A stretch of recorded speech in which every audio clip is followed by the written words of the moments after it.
Hello बच्चों बच्चों हमारा मोशन इन स्ट्रेट लाइन की सीरीज के अंदर ये सेकंड लेक्चर है। मोशन इन स्ट्रेट लाइन हम स्टार्ट कर चुके हैं, लास्ट लेक्चर अपलोड हो चुका है, आप देख लीजिए ध्यान जाके। मैंने आपको वहां पर बताया था कि कोई भी ऑब्जेक्ट अगर स्ट्रेट लाइन मोशन है इसका मतलब वो कैसे भाग रहा है, एक सीधी रेखा में भाग रहा है। अब हमें इस चीज को समझने के लिए और भी बहुत कुछ बातें समझनी है, इस चैप्टर के अंदर काफी टर्म समझनी है, फिर जाके चैप्टर अच्छे से क्लियर हो पाएगा। चलिए पहले हम समझते हैं मोशन कितने प्रकार के होते हैं। मोशन इन 1, 2 और 3 डायमेंशन, ये 3 डायमेंशन मोशन कैसे कैसे क्या क्या होते हैं, तो मैं डायरेक्ट समझा दूं जल्दी से।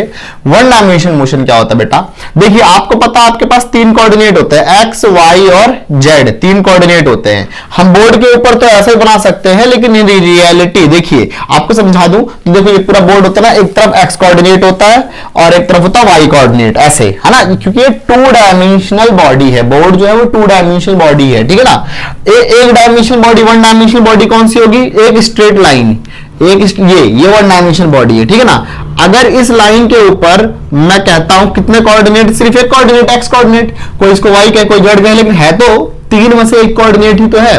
अगर इस लाइन पे कोई व्यक्ति चलेगा, अगर इस लाइन पे कोई व्यक्ति चलेगा तो मैं क्या कहूंगा, वो 3 में से सिर्फ एक कोऑर्डिनेट पे चल पा रहा है ना, तो इसलिए इस प्रकार से कोई ऑब्जेक्ट चलेगा तो कहेंगे वो 2 डायमेंशनल मोशन में। If one of the 3 coordinate specifying the position of an object that is called 1 dimension motion. 3 coordinate में से अगर एक कोऑर्डिनेट उस पर्टिकुलर ऑब्जेक्ट की पोजीशन वगैरह के बारे में बता दे रहा है तो हम कहते हैं कि 1 डायमेंशनल मोशन के अंदर है वो ऑब्जेक्ट। आया समझ में। अगली बात करते हैं 2 डायमेंशन मोशन। 2 डायमेंशन मोशन में क्या होता है कि देखिए फिर 3 कोऑर्डिनेट हमारे पास एक्स वाई और जेड है। अब मैं आपको यहां पर फिर 2 कोऑर्डिनेट एक्स और वाई कोऑर्डिनेट लेता हूं।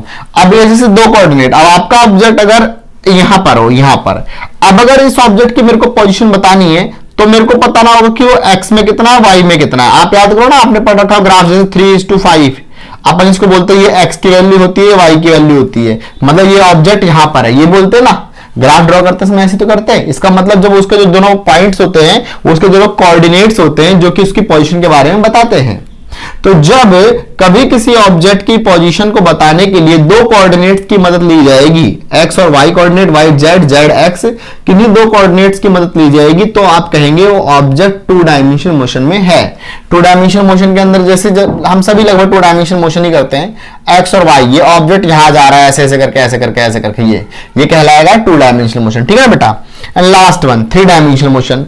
3 डायमेंशनल मोशन क्या होता है, अगर आपका ऑब्जेक्ट तीनों कोऑर्डिनेट में मूव कर रहा है एक्स वाई और जेड, तो आप उस प्रकार के मोशन को 3 डायमेंशनल मोशन कहते हैं। जैसे यहां समझा दूं, ये हो गया आपका एक्स वाई और यहां पर बाहर बोर्ड से बाहर की ओर जेड कोऑर्डिनेट बेसिकली यहां बना तो देते हैं क्योंकि ये 2 डायमेंशनल बॉडी है, लेकिन रियलिटी में क्या होता है, बोर्ड से बाहर है।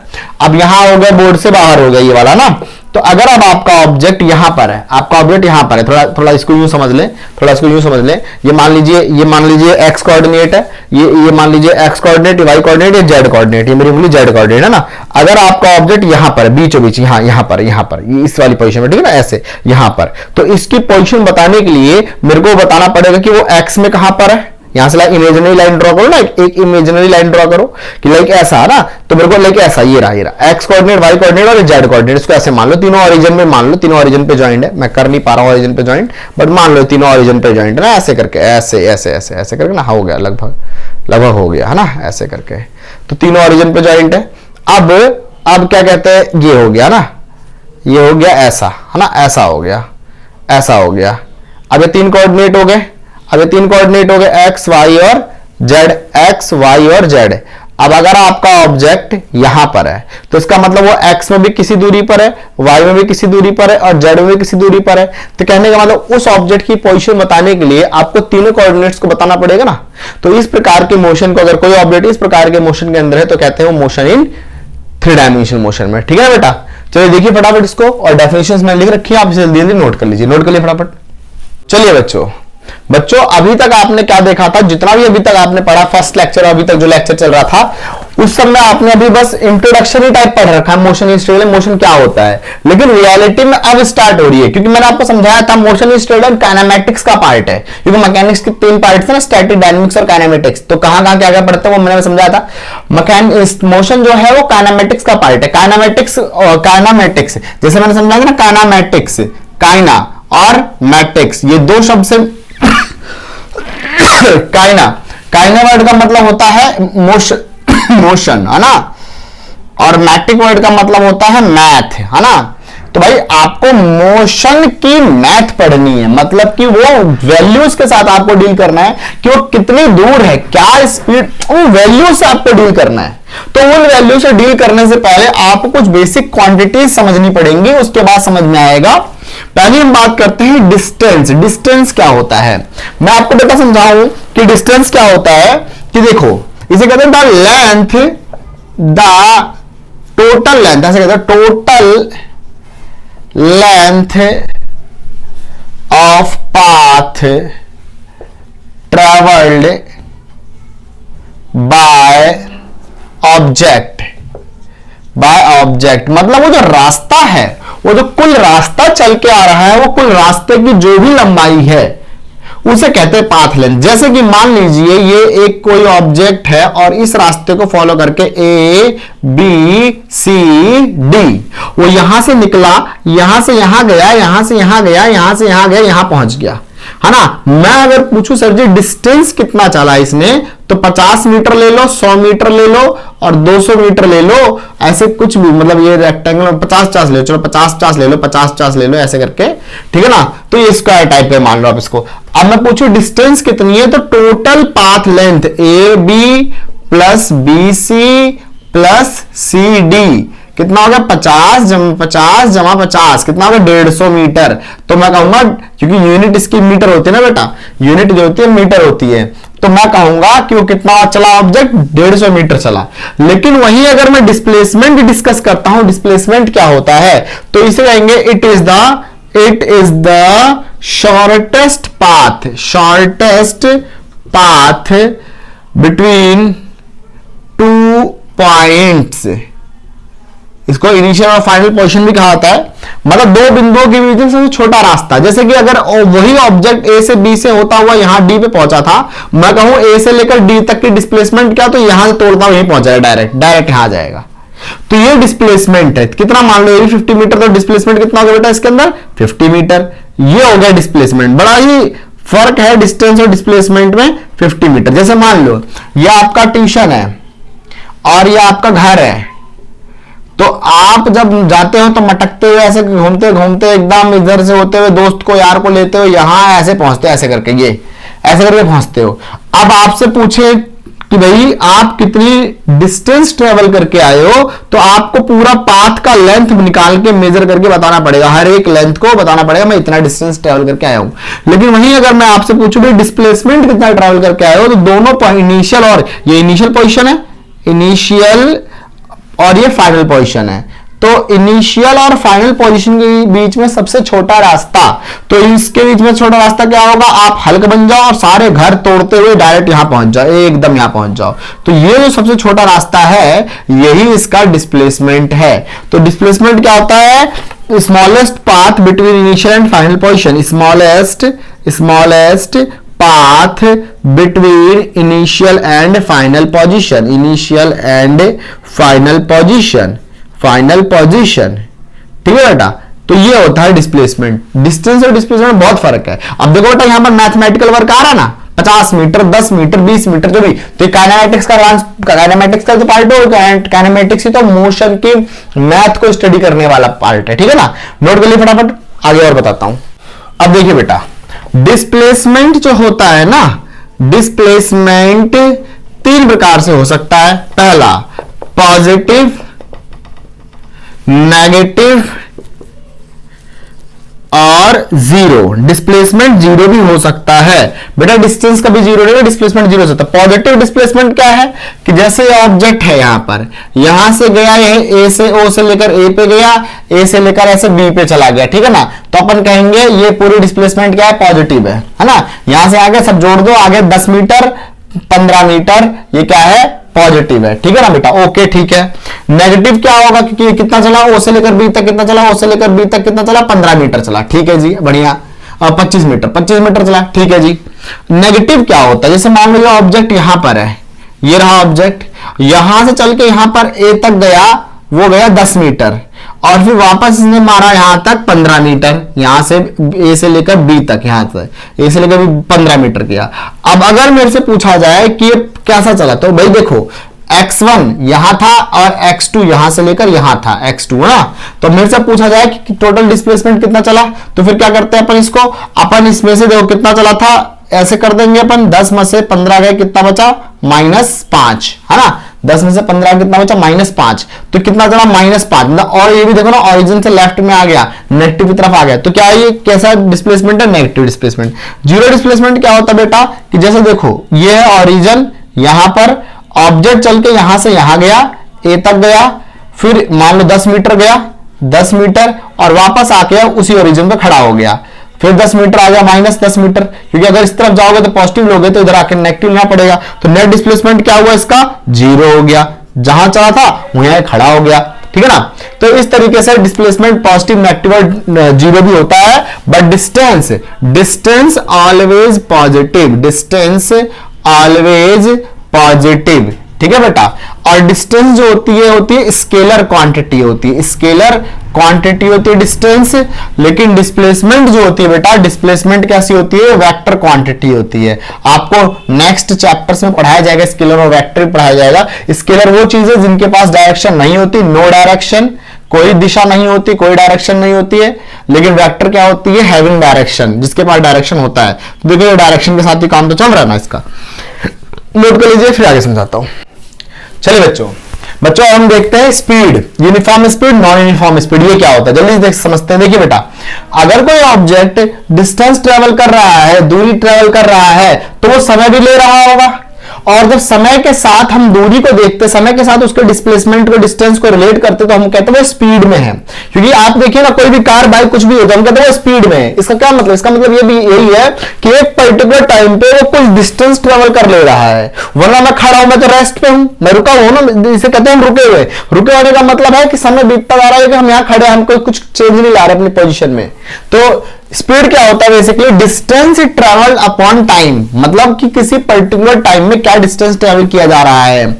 इसके यूनिट की बात करते हैं तो बेटा देखो, डिस्टेंस जो होता है वो मीटर होता है और टाइम जो होता है वो सेकंड में लिया जाता है। मैंने आपको एमकेएस यूनिट में समझा रखा है, तो इसकी यूनिट होती है मीटर पर सेकंड हो गई। डायमेंशंस की बात कर लेते हैं। डायमेंशंस देखिए क्या होता है, मीटर का डायमेंशन क्या होता है, मतलब कि लेंथ है ना, लेंथ तो एल हो जाएगा, और टाइम का टी, मास तो यहाँ कुछ होगा नहीं तो हो जाएगा LT-1, मास तो क्योंकि स्पीड और मास तो कुछ रहता नहीं है, तो m0 LT-1, ये इसके डायमेंशंस हो गई, ठीक है बेटा।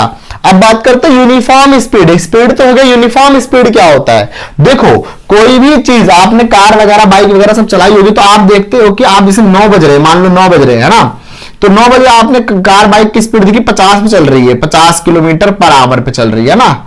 और आपने 9:30 बजे भी देखा, मतलब आपको डिस्टरबेंस करना नहीं है, चलो बहुत बड़ा टाइम ले लिया मैंने, 9:10 पे देखा आपने, अभी भी स्पीड 50 किलोमीटर पर आवर ही है, और आप कंटिन्यू देखते रह गए लगातार 10 मिनट तक 50 की स्पीड, मतलब जो कांटा होता है स्पीडोमीटर के अंदर का, वो एक पर्टिकुलर 50 की स्पीड पे था, वहीं रुका हुआ, गाड़ी आपकी भागे जा रही है।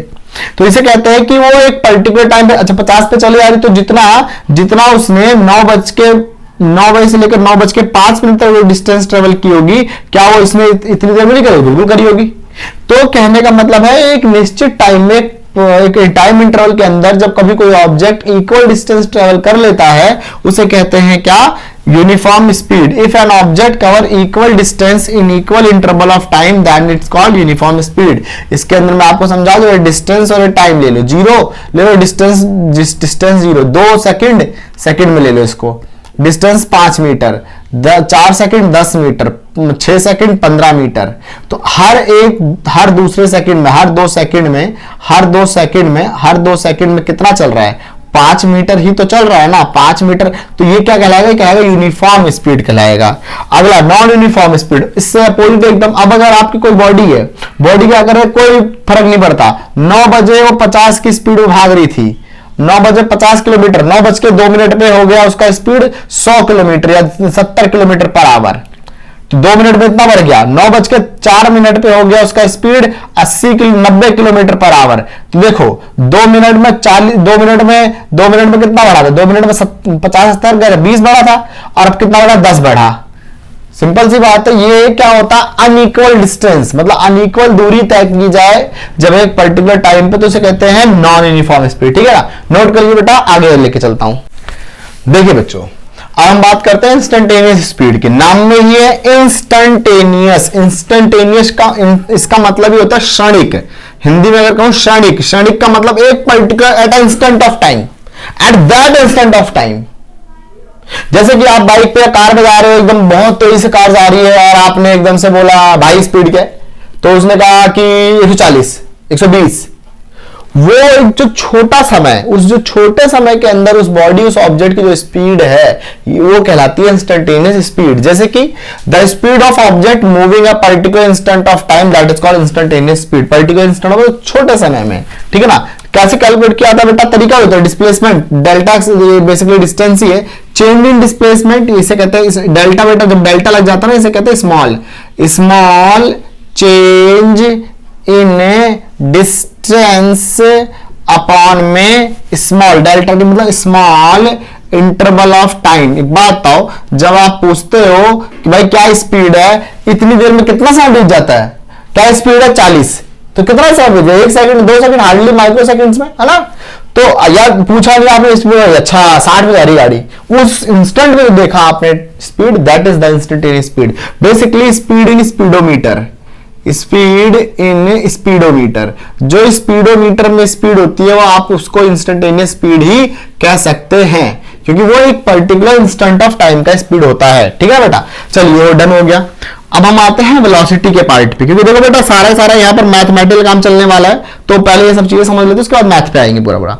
वेलोसिटी, वेलोसिटी क्या होता है, कुछ नहीं, ये होता है डिस्प्लेसमेंट अपॉन टाइम। डिस्प्लेसमेंट, देखिए बेटा जब आप बात करेंगे स्पीड की तो वहां पर आपको डिस्टेंस से डील करना पड़ेगा, जब आप बात करेंगे वेलोसिटी की तो वहां पर आपको डिस्प्लेसमेंट से डील करना पड़ेगा। ठीक है ना, ध्यान रखना। डिस्प्लेसमेंट क्या होता है, छोटा रास्ता, डिस्टेंस क्या होता है, टोटल रास्ता, ध्यान रखना। अब बात करूं अगर मैं यूनिफॉर्म वेलोसिटी की, तो वैसे ही डेफिनेशन यूनिफॉर्म वेलोसिटी क्या होता है कि जब कभी कोई ऑब्जेक्ट इक्वल डिस्प्लेसमेंट एक इक्वल टाइम में ट्रेवल कर रहा है, उसको कहेंगे कि वो यूनिफॉर्म वेलोसिटी में जा रहा है। कैसे सर जी, जैसे मान लो वही ये आपका डिस्प्लेसमेंट हो गया time 0 0 1 second 2 second 3 second, 10 meter 20 meter 30 meter, है ना, ऐसे। तो हर एक सेकंड में 10 मीटर का चेंज, हर एक सेकंड में 10 मीटर का चेंज। और दूसरी बात बेटा, ये स्ट्रेट लाइन में होना चाहिए, समझे ना, ये डायरेक्शन वगैरह नहीं बदलना चाहिए, ऑब्जेक्ट भागता चला जाए, सीधा सीधा भागता चला जाए एकदम सीधी लाइन में। तो अब अगर बात करूं वेरिएबल वेलोसिटी, वेरिएबल वेलोसिटी क्या है, देखो बेटा यूनिफॉर्म स्पीड तो तभी हो पाएगी जब आपका ऑब्जेक्ट जो है वो एक सीधी लाइन में भागता चला जाए। लेकिन अगर ये ऑब्जेक्ट सीधी लाइन में भागता हुआ गया यहां तक पहुंचा ही था, फिर उसको याद आया यार घर से तो मैं लेना भूल गया कोई चीज, तो ये वापस आ गया था 40 से, आया भी 40 से, लेकिन ये यूनिफॉर्म नहीं कहलाएगा, समझे ना, समझिए बात को, यूनिफॉर्म नहीं कहलाएगा, क्योंकि इस तरफ गया तो पॉजिटिव डायरेक्शन लेगा, इस तरफ जाएगा तो नेगेटिव डायरेक्शन लेगा, तो ये गलत है। जब डायरेक्शन ऑब्जेक्ट स्पीड चेंज, या तो स्पीड बदल जाए उसकी, 40 से 60 हो गया, 70 हो गया, 80 हो गया, या तो डायरेक्शन बदल जाए, या दोनों बदल जाए दोबारा, या तो स्पीड बदल जाए, 40 से 60 पे पहुंच गए, यहां पर पहुंचा, यहां 60 हो गई, फिर आगे 80 हो गई, फिर तो 40 से या तो यहां पहुंच जाए, या क्या करे चले 40 पे, लेकिन डायरेक्शन बदल जाए, यहां 40 जा रहा था, यहां भी 40 आ रहा है, लेकिन डायरेक्शन बदल गई, या दोनों बदल जाए, तो हम कहेंगे वो कैसा है, वो वेरिएबल वेलोसिटी में है। नोट कर लीजिए बच्चों, फटाफट आगे चलते हैं। अब चलिए बच्चों, हमने वो सारी बेसिक क्वांटिटीज खत्म कर ली, एक दो क्वांटिटी और रहेगी, उसके बाद हम मैथमेटिकल कॉन्सेप्ट्स पे आएंगे पूरे।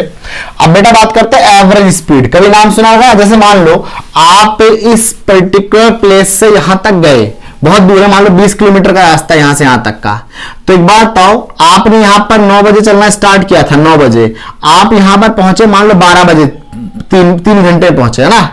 अब एक बात बताओ, 3 घंटे लग गए, 3 घंटे लग गए आपके। अब आप जब गए यहां से यहां तक, क्या बीच रास्ते में कहीं रुके नहीं हो सकता कहीं रुके चाय पानी पीने के लिए रुके हो, हाँ 5-10 मिनट, आप तो ये कहोगे यार 3 घंटे हो गए मेरे को यहां तक आते आते। तो अब क्या हुआ, डिस्टेंस कितना होगा, 20 किलोमीटर, 20 किलोमीटर, और टाइम कितना लिया आपने, 3 आवर लिया। तो बेटा इस केस के अंदर जो निकाला आता है उसको कहते हैं एवरेज, लगभग, समझे ना। 20 किलोमीटर कम हो गए, 200 किलोमीटर मान लो, 200 किलोमीटर, और आपने 3 घंटे में ट्रैवल करा 200 किलोमीटर। सोचिए कि 200 किलोमीटर जो टोटल डिस्टेंस कितनी है, टोटल पाथ कितना हो गया भाई, 200 किलोमीटर का हो गया। और टोटल टाइम कितना हो गया 3 घंटे। तो बेटा इस समय जो निकलेगा ना वो आपका स्पीड नहीं निकलेगा, वो आपका एवरेज स्पीड निकलेगा, क्योंकि ऐसा हो ही नहीं सकता कि आप 200 किलोमीटर कंटिन्यू ड्राइव कर लो, 5-10 मिनट 2-4 मिनट के लिए रुके, 1 मिनट 2 मिनट के लिए रुके हुए, समझ रहे ना। और दूसरी बात, आपकी जो गाड़ी जो व्हीकल है वो लगातार 70, 80, 90 पे तो रहा नहीं होगा, 100 पे रहा नहीं होगा, कहीं लाल बत्ती भी होगी, वो 50 पे भी आएगा, 10 पे भी आया होगा, समझ रहे हो ना। तो जैसे आप बाइक भी चलाओ, आप बाइक से 10 किलोमीटर भी जाओ तो भीड़ दिख जाती तो आप बाइक को ब्रेक कर देते हो, फिर आपको खाई तो आप 60-70 पे खींच दो, फिर भीड़, तो ये आप बार बार आप पहुंचते हुए 15 मिनट में, 15 मिनट में पहुंचे, 20 मिनट में पहुंच गए, लेकिन उस समय पे आप कांस्टेंट तरीके से लगातार 20-40 की स्पीड पे तो नहीं गए ना। तो उस समय, उस जो एक टाइम इंटरवल, वो पूरा समय है, उस समय के दौरान जो आपकी स्पीड आती है वो आपकी स्पीड नहीं होती, उसको कहते हैं एवरेज स्पीड। एवरेज का लगभग, औसतन, है ना, लगभग इतना, तो उसको एवरेज स्पीड कहा जाता है। तो एवरेज स्पीड कैसे निकलती है, टोटल डिस्टेंस कितना है और टोटल टाइम कितना है, इस तरीके से निकलता है, काट के निकल जाएगा जो भी आएगा बेटा। लेकिन अगर मैं एवरेज वेलोसिटी की बात करूं, देखो एवरेज स्पीड तो हर एक रास्ते पे वैलिड है, चाहे वो रास्ता जिगजैग हो, कैसा भी हो, ऐसे ऐसे करके आपकी व्हीकल जा रहा था, आपका व्हीकल ऐसे जा रहा था, ऐसे करके ऐसे करके आप 2-4 घंटे में यहां पहुंचे। एवरेज स्पीड इस रास्ते में वैलिड है, इस रास्ते में वैलिड है। लेकिन वेलोसिटी का क्या सीन है, वेलोसिटी जो है वो सिर्फ स्ट्रेट पाथ पे वैलिड है। जैसे वेलोसिटी के लिए ये वाला एग्जांपल परफेक्ट है कि यहां ए पोजीशन से बी पोजीशन, स्ट्रेट हाईवे तक गया, एकदम सीधा गया, उस समय अगर पूरे एवरेज स्पीड क्या है तो भैया टोटल डिस्प्लेसमेंट कितनी है और टोटल टाइम कितना लगा आपको, समझ रहे ना। एवरेज स्पीड तो हर एक पाथ के लिए वैलिड है, display velocity straight line path के लिए वैलिड है, क्योंकि डिस्प्लेसमेंट लिया था इसके अंदर। इसके अंदर क्या करोगे सर, इसमें निकालो तो इसमें ऐसे डिस्प्लेसमेंट लेना पड़ेगा आपको एकदम डायरेक्ट, कि यहां से यहां तक का डिस्प्लेसमेंट कितना ट्रैवल करा और कितना टाइम लगा, समझ रहे हो ना।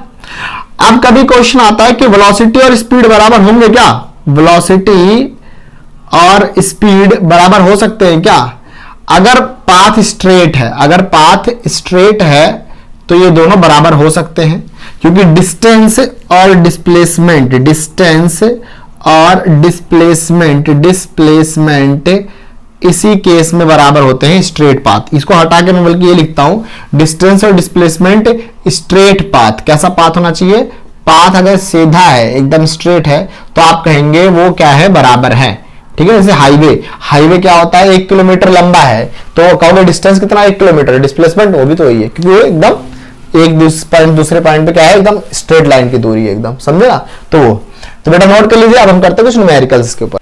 चलो बेटा ये न्यूमेरिकल करते हैं अब solve.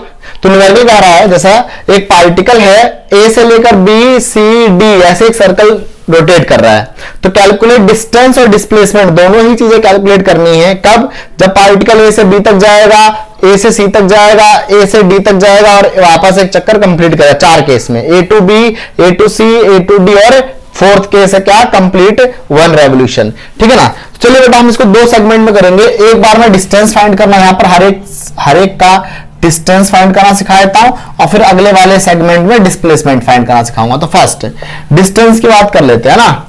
Distance A to B, जब बेटा ए से लेकर बी तक जा रहा है, अच्छा इसका रेडियस क्या है, आर रेडियस है, आर क्या है इसका, रेडियस है ना, रेडियस।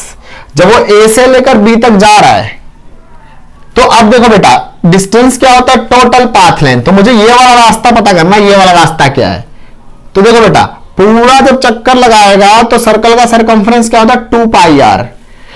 क्या होता है 2 पाई आर, लेकिन पूरा चक्कर लगाने की बजाय उसने पूरे चक्कर का 1/4 लगाया है, तो that is 1/4 of 2 pi R. आ रहा समझ में, क्योंकि सर्कल का पूरा सरकमफ्रेंस मतलब जो पूरा रास्ता है, रास्ता सरकमफ्रेंस पूरा रास्ता क्या होता है सर्कल का, 2 पाई आर। लेकिन वो पूरा चक्कर थोड़ी लगा रहा है, वो पूरे चक्कर का सिर्फ 1/4 1/4 कंप्लीट कर रहा है। तो इससे गया तो क्या बचा, 1/2 पाई आर। ओके, ये हो गया ए टू बी डिस्टेंस हो गया। ओके जी, चलो बढ़िया। अब सेकंड बात करते हैं ए टू सी।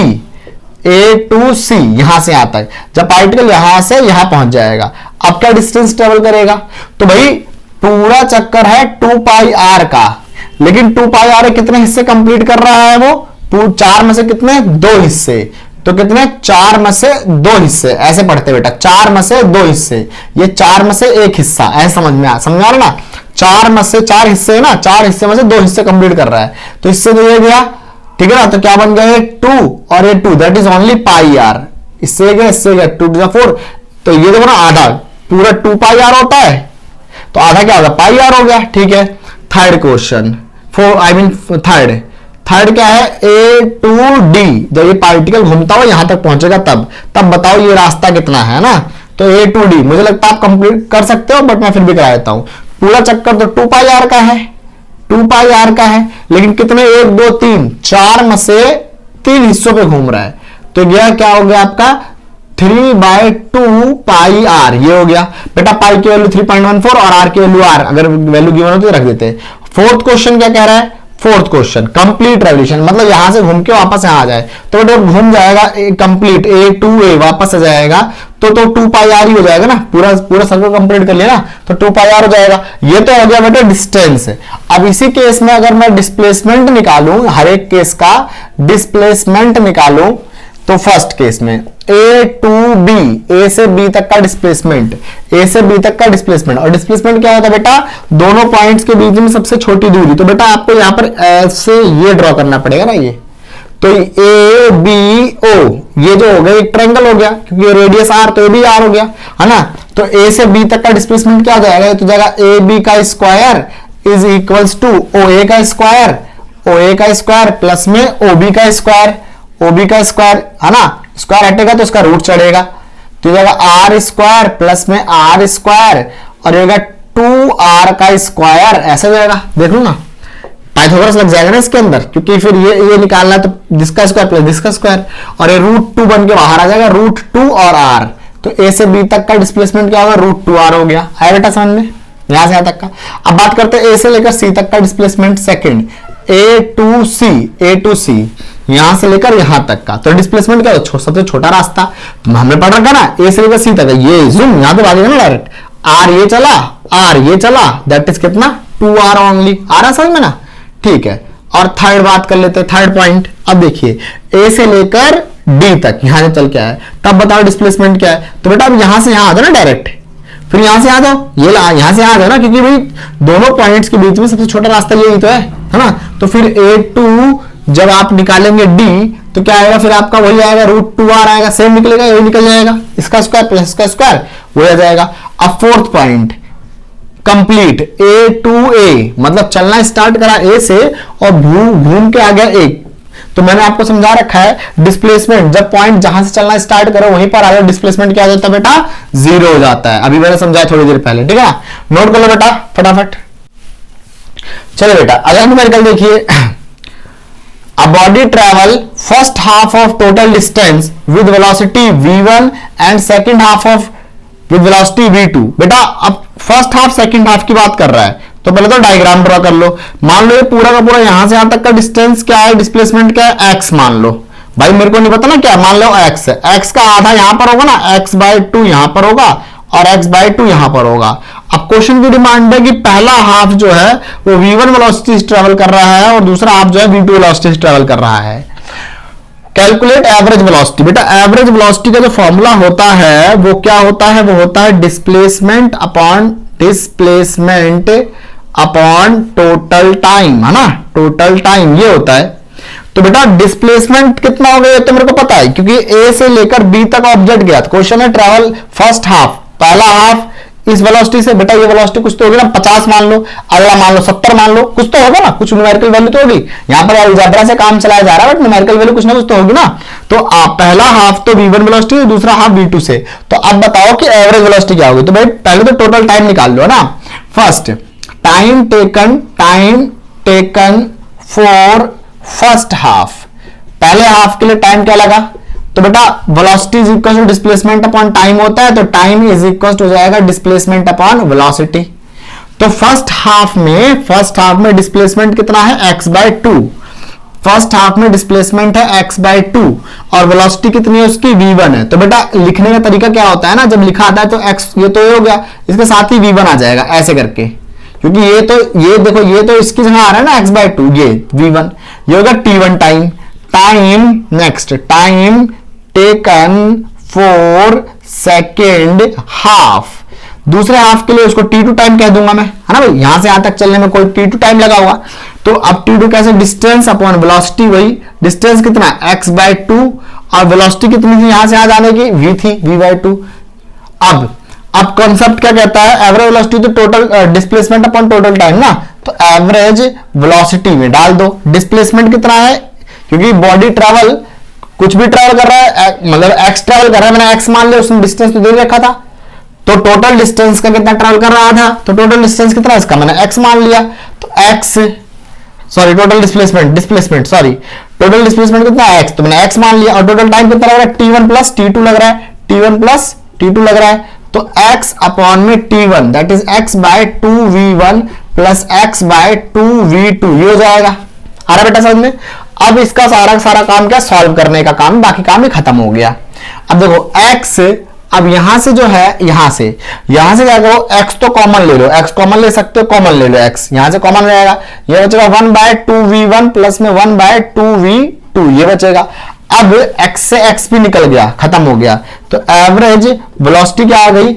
अब इसको अगर क्रॉस मल्टीप्लाई, इसकी इससे इन दोनों के आपस में ऐसे कर दो, है ना, तो ये हो जाएगा 1/2v2 और उधर प्लस 2v1 अपॉन में आपस में 2v1 v2 मतलब 4 हो जाएगा ना, 2 2 4 v1 और v2। अब सबसे नीचे वाली वैल्यू जंप करके सबसे ऊपर चली जाएगी, ऐसे चलता है मैथमेटिक्स में काम, 4v1 v2 divided by 2v1 plus v2, ठीक है ना। अब देखो बेटा, ये मैंने क्या करा, कॉमन ले लिया, ऐसे कॉमन लेके बाहर लेके चला गया, 2 से 2 कट गया, क्या बचा बेटा, 2v1 v2 अपॉन में v1 plus v2, that was the average velocity of object.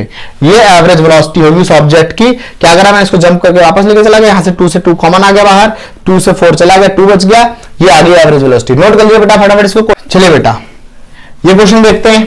Question ने काफी स्पेस घेर लिया।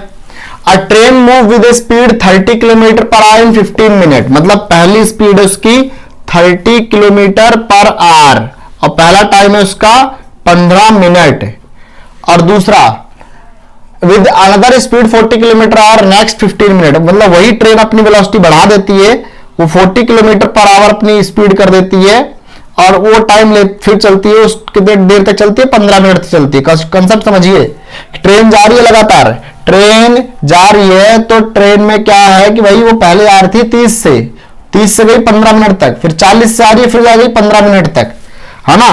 फिर वेलोसिटी थर्ड कि and then with the speed of 60 kilometer per hour last 30 minute, velocity third है कि 60 kilometer per our 60 kilometer per our, और कितनी देर तक चल रही है वो ट्रेन, अब लगातार 30 मिनट तक। ये ध्यान देंगे, बहुत ध्यान से ध्यान। तो पहले ये चल रही है, फिर इसी स्पीड चल रही है इतनी देर तक, फिर इससे चल रही है इतनी देर तक, समझ में बात है ना। तो हर एक टाइम पे उसने कुछ डिस्टेंस d1 d2 और d3 कुछ ना कुछ दूरियां तो ट्रैवल की होंगी ना भाई। इतनी स्पीड से 15 मिनट चली तो डिस्टेंस तो ट्रैवल की होगी ना। तो अब अपने क्या निकालना है, एवरेज स्पीड निकालना। तो बेटा देखो एवरेज स्पीड क्या होता है, एवरेज स्पीड होता है total distance upon total time.